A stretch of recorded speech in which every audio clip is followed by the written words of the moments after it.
How to sign in Netflix on mobile. Hey everybody, welcome back to the channel. In this video I'm going to guide you on how you can sign into Netflix on mobile, so make sure to watch the video till the very end. If you want to sign into Netflix on mobile, all you have to do is go ahead and first of all launch the Netflix application over here. First of all, if you have not yet created an account, you can do so by just typing on this netflix.com/more option, or you can just tap on the sign in option if you already have an account.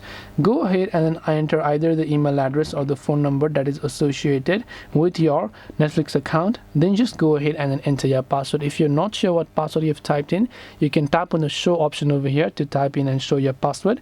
If you forgot your password, you can tap on the forgot password option, or you can use a sign in code to sign in, or you can directly tap on the sign in screen over here in order to sign in to your Netflix account. This way you'll be able to go ahead and then sign into Netflix on mobile.